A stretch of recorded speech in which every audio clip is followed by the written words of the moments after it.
Hi guys, Rahman Belal ব্লগসে আবারও স্বাগতম। আজকে আমি আপনাদেরকে খুবই গুরুত্বপূর্ণ এবং রোমাঞ্চকর অ্যাডভেঞ্চারের জায়গা দোহা ডেজার্ট ঘুরে ঘুরে দেখাবো। আশা করি শেষ পর্যন্ত ভিডিওটি দেখবেন।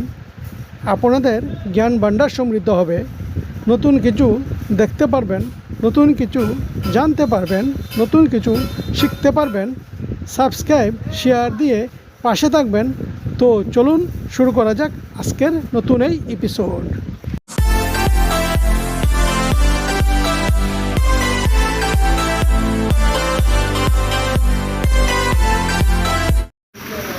দোহা মরুভূমি সাফারি হলো কাতারের বালুর টিলা ও ইনল্যান্ড সাগরের রোমাঞ্চকর এক অ্যাডভেঞ্চার।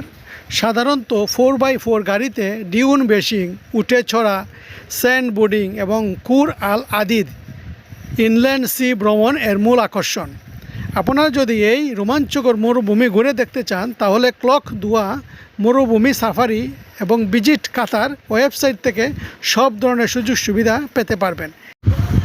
এখানে প্রথমেই উটের পিঠে চড়ে ঐতিহ্যবাহী উপায়ে মরুভূমি ঘুরে দেখার সুযোগ, তারপর ডিশ বেসিং অর্থাৎ শক্তিশালী 4 হুইল ড্রাইভে বালুর টিলার ওপর রোমাঞ্চকর রাইড।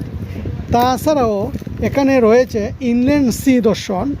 কাতার ও সৌদি আরব সীমান্তের কাছে খুব চমৎকার প্রাকৃতিক দৃশ্য এটি।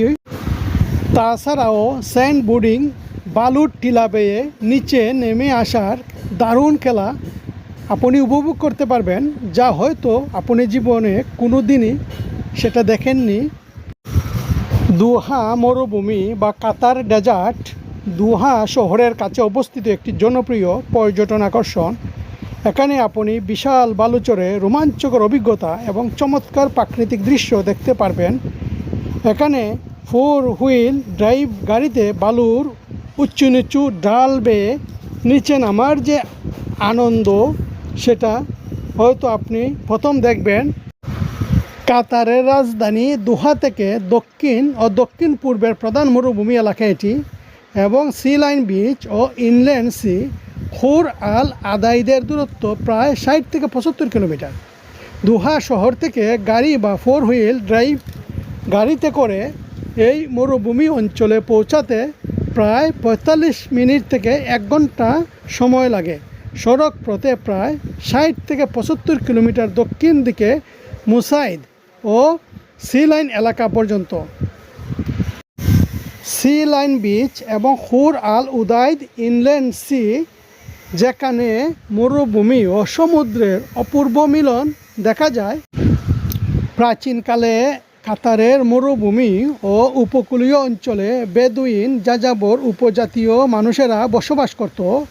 তারা উটের ফাল নিয়ে মরুভূমির এক স্থান থেকে অন্য স্থানে ঘুরে বেড়াতো এবং অত্যন্ত সহজ সরল জীবনযাপন করত।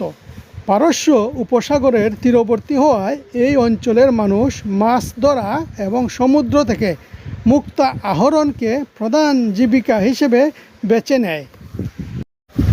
দোহা ডেজার্ট সাফারির খরচ সাধারণত প্রতিজন ব্যক্তিতে 40 থেকে 100 মার্কিন ডলার বা বাংলাদেশি মুদ্রায় প্রায় 4,800 টাকা থেকে 12,000 টাকা পর্যন্ত হয়ে থাকে। তাছাড়াও সাফারির ধরন, সময়কাল এবং সুযোগ সুবিধার ওপর ভিত্তি করে এই খরচের তারতম্য হয়। যেমন হাফ ডে বা সাধারণ সাফারির খরচ অর্থাৎ পিক আপ ড্রাইভ, উটের পিঠে চড়া ও স্যান্ড বোর্ডিং অন্তর্ভুক্ত থাকে। আর প্রাইভেট বা বিবিকিউ ডিনার সহ লাক্সারি প্যাকেজের খরচ একটু বেশি পড়ে, প্রায় 20 থেকে 25,000 টাকার মতো বাংলাদেশি টাকায় পড়বে। এখন জানিয়ে দিব দোহা সাফারি দেখতে কি কাপড় পরবেন। সাধারণত ঢিলে ঢালা পোশাক বেছে নিন। লম্বা হাতা এবং পুরো দৈর্ঘ্য সুতির বা লিলেনের প্যান্ট আপনাকে অতিরিক্ত গরম থেকে বাঁচাবে বা আপনার ত্বককে সুরক্ষিত রাখবে। হালকা রং বেছে নিন। বেইজ বা সাদা এবং হালকা বাদামি রং হলেও আপনি গরমের তাপ থেকে রক্ষা পাবেন। শেষ পর্যন্ত ভিডিওটি দেখার জন্য ধন্যবাদ।